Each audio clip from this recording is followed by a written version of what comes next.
this morning, I am seriously going to need your help. I really am. I need help anyway, but this morning I particularly need your help because I was told it's a family service, so it's a kids' talk, so you've got to aim it at the kids. We're all kids, so it's going to be aimed at everybody, but I do need a hand doing this.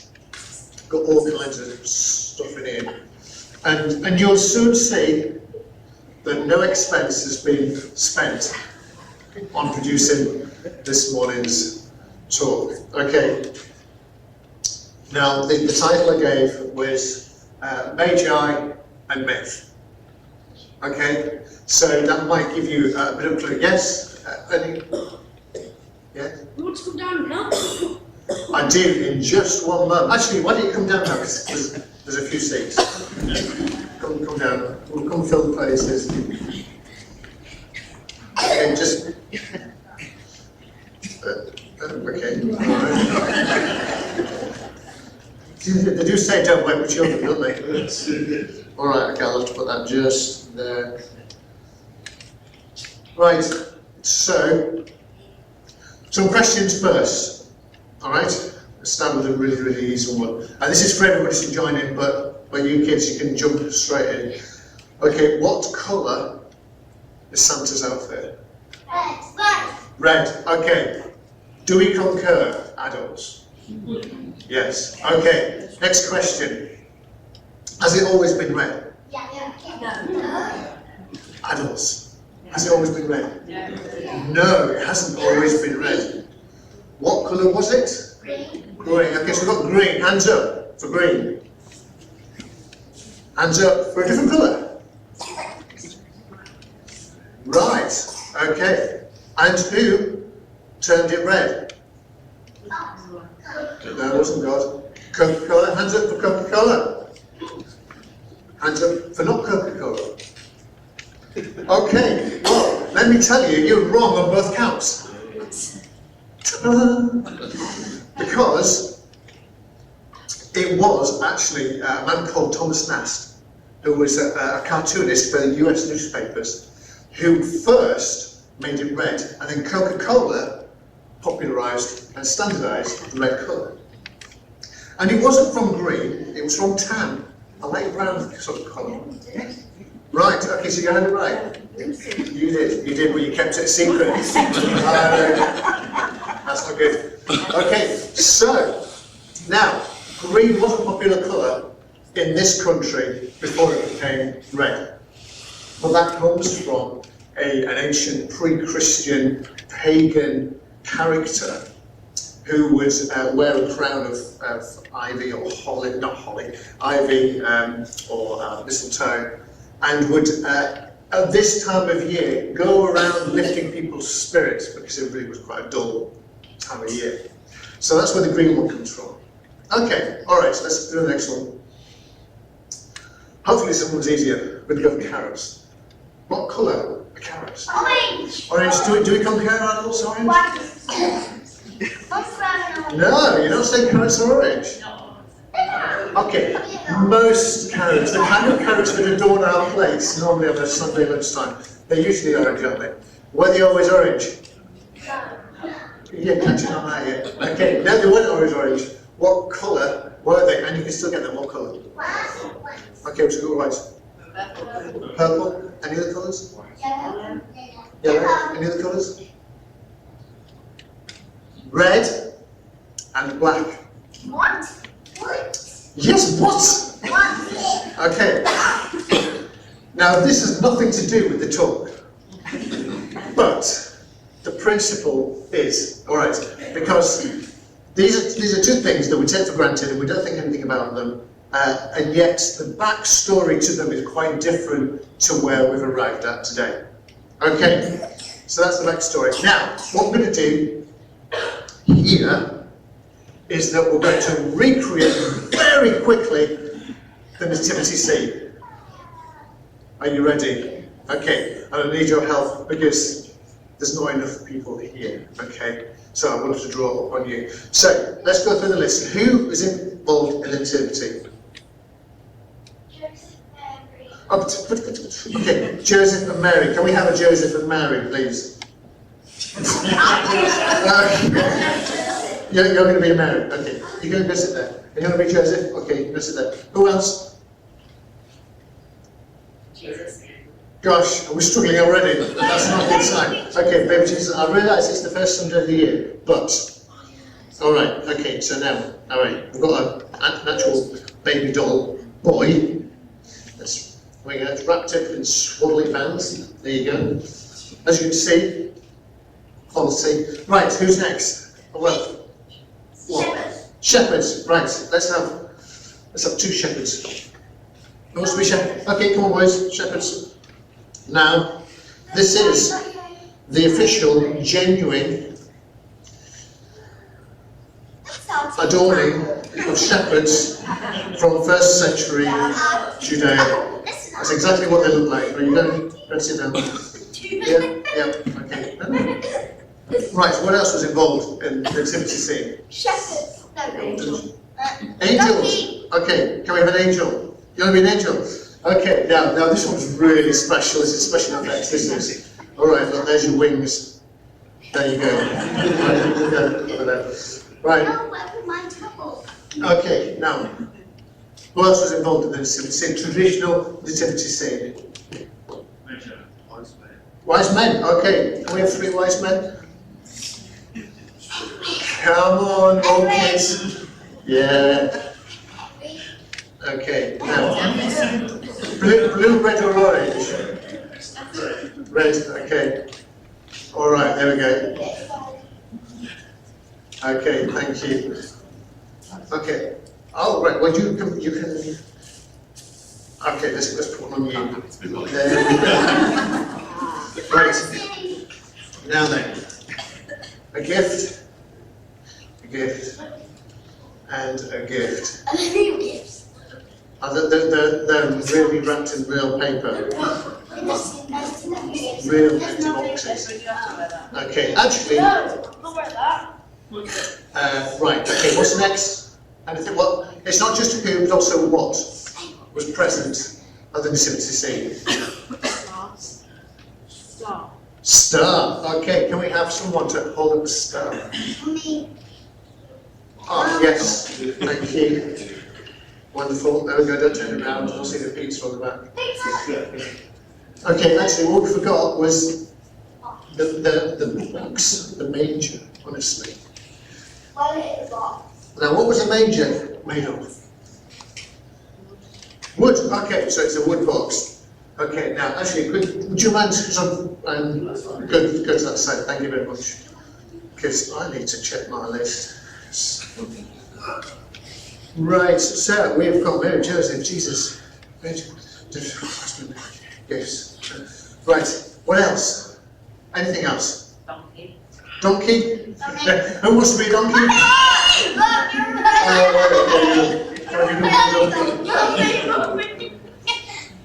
Mommy's a donkey. Okay, there you go. Okay, anything else at present? Camel? Okay, can we have a camel? We can't do the full. We can have 3 if you want, but 1 will do. 1 camel. 1 camel, thank you very much. Superb camel, look at this, I mean, the props are amazing. Anything else? Sheep. Alright, sheep. Or sheep or a lamb. Look at that, sheep or lamb, look at that, that's pretty good. Right, who wants to be a sheep or a lamb? Well, don't worry, it won't be for long. There we go, fantastic. Thank you, thank you.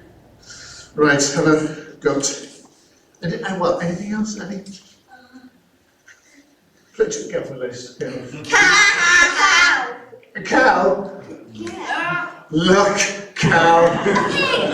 Anybody want to be? No, okay, we'll have to do cow. That's fine. Cow. Wants to be pig. Okay, last one. Anything else? Cow.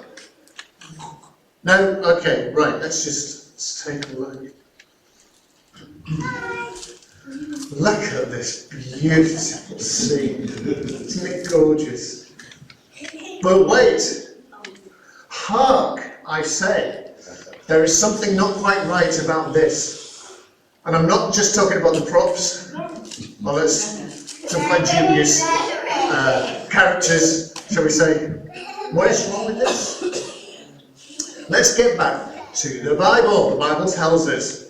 So, in the Bible, in this story, there was no donkey. Sorry. Donkeys are not mentioned in the story.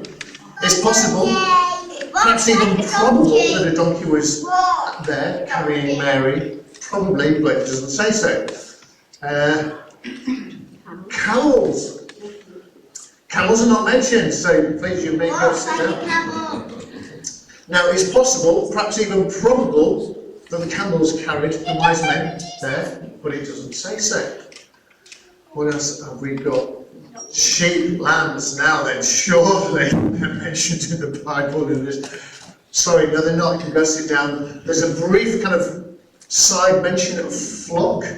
It's mentioned twice that there's a flock, but they're not actually mentioned directly. Now then, what else is wrong with this scene? Someone's opening a present there. Okay, now the other problem with this scene is what's called a composite.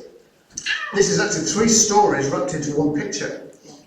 So let's separate it out. So we've got here number 1, and number 2, and a number 3, probably the most highest quality parts of the whole production. So number 1, we're going to take Mary and Joseph and Jesus. So Mary and Joseph, you can stay there. Number 2, we'll have the shepherds and the wise men. If you want to go to number 3. No, it's angel. Where does the angel go? In the sky. In the way. Yes, that's correct. Okay, angel. If you want to go on to number 2, because an angels appear to the shepherds. So the star. Where does the star go? On the Christmas tree. Well, yes. Whose child is that one? Well, it's with this story, isn't it? With the wise men. So you don't go to the wise men. Right. Okay. So let's now look at this scene. Okay, Mary and Joseph and Jesus. Now, interesting. When you read the story of Mary and Joseph and Jesus, we all say, oh, there was no room in the inn. So where did they stay? There's no room in the inn. Now, I can say, you're raring to shout out, I can tell, but it's not what the Bible actually says. The Bible doesn't say that there's no room in the inn until Jesus is born. It says that Mary and Joseph travelled to Bethlehem because there was a census. And as they travelled, Mary was obviously with child, pregnant, and it was while they were there that she then came down to give birth. And it was at that point, when the baby was put in a manger, it was because there was no room in the inn. So, do we mention Joseph was the kind of person who didn't book in advance? Knowing that he had the responsibility of the Son of God and everything else. So the likelihood is that they went and they had a room in the inn, but there was no room for them to have a baby in the inn. Hence why it says that the baby was put in a manger, because there was no room in the inn, not an inn, the inn. Okay, so the story's changing quite rapidly. Okay, so then we come to the shepherds and the angel. Now the angel. So when the shepherds were out in the field, it was night time, and the angels came. What kind of picture do we have of these angels? A choir, we have this picture of a choir, don't we? Beautiful white robed choir. Now, interesting, when you look at the Bible and what it says about the choir, it talks about a heavenly host. Now, when you look in your footnote, it says army. It says army, that this host was an army that came to kind of sing wonderful glory, praise to what was going on. But then the shepherds obviously come, so you can kind of stay there, that's good. Now we come to the story where we're at, which is what triggered this thought in the first place. How many wise men were there in the story? It doesn't say, that's right, it doesn't say. What was their names?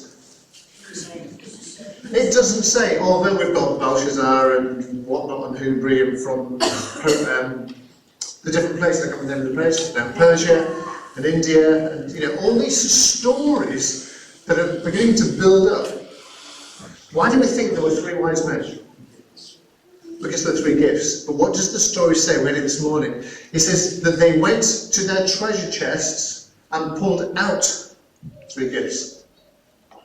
Now the thinking is, are you listening? Thinking is that there could have been as many as 12 wise men that came to see Jesus.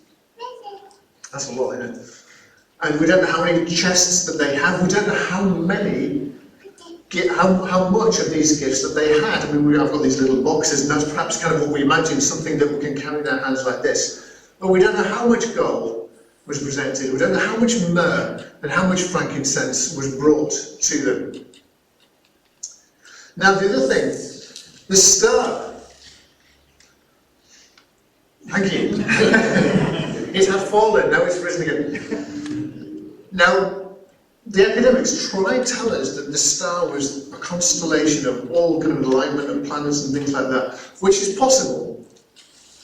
It's possible, but the story tells us that the star moved and it travelled and it stopped over the place where Mary and Joseph were staying. I don't know of any constellations that do that. I believe it was the constellations that attracted the attention of the wise men.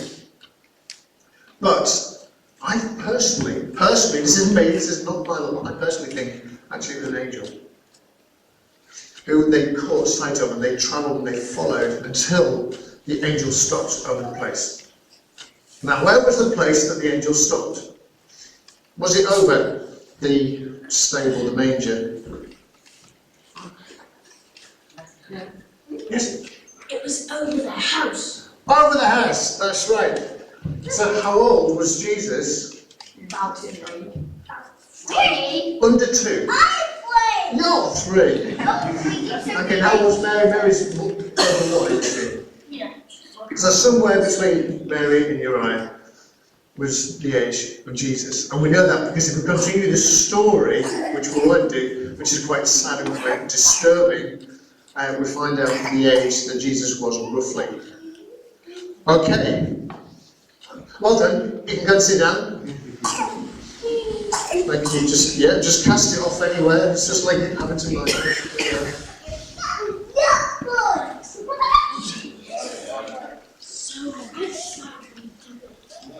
So, what is the point of all of that? The point is, we think we know a story. And when I was reading the story of the wise men, when I was preparing, that came flooding back to me, was the picture of the nativity scene. And then I reread all the scriptures around that nativity scene that we create. And what I saw were 2 very, very different pictures. Now, when you know a story from the Bible, or when you think you know a story, because you've heard it so many times, that when you read it, you're reading in what you think you already know. Which is why we often miss so much from the Bible. But if we keep revisiting the story afresh, not, oh yes, I know this story, but keep going back, we can strip off all the stuff that's been added over the years, added by our school nativities, added by the church. I mean, the songs that we sing, many of the carols that we sing, actually, a bit dubious when we actually return back to Scripture. So that the point that I want to make is that when we start following what we think we know, we can begin to drift away from what God actually said in His Word. And I particularly want to say that to our young people today as they're kind of starting their journey in life and discovering the Bible and encouraging them to read it. is we can't just go from our memory. When you're going to have your lunch today, or rather when it becomes lunchtime, are you going to sit on your sofa or on a chair at a table and remember what you had last Sunday? And think what a wonderful meal it was. Maybe you'll embellish it a little bit in your mind and say, well, it was much better than what it really was, or you know, you had your roast potatoes, but you didn't really, or something like that. Or you might forget something that was in the meal that was there, and the person who made it might say, well, you forgot that. No, you're going to have fresh food. You're going to have a new meal today.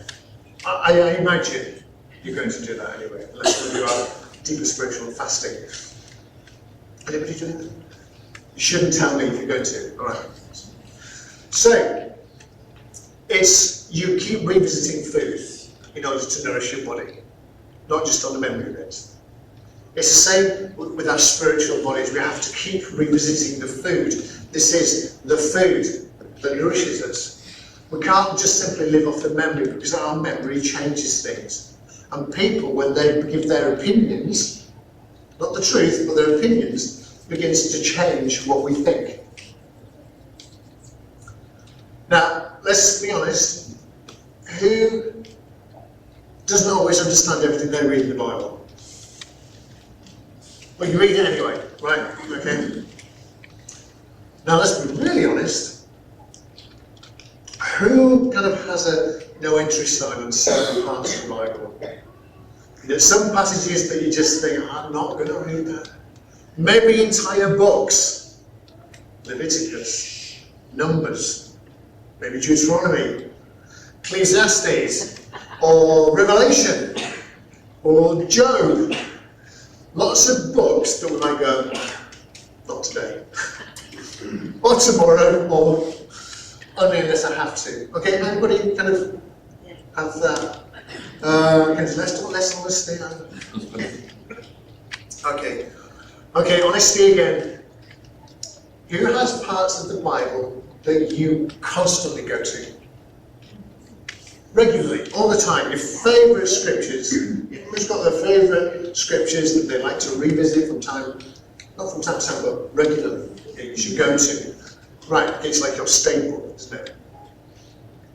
Now, the danger in that is that you miss the revelation that God wants to give you in the bits that you don't get and you don't want to get. You think, I don't get it. What's the point in all that list of numbers and people's names?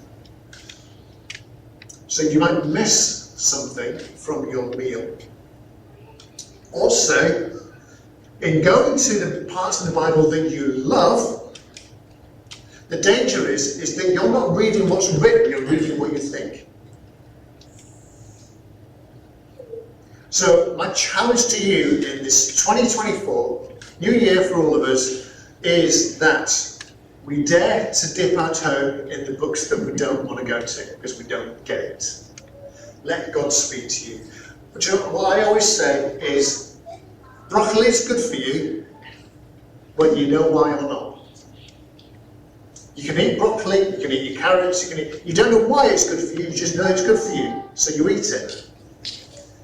Read the bits you don't get, because even if you don't get it, it's still good for you, it's still going to nourish you, God will still speak through it.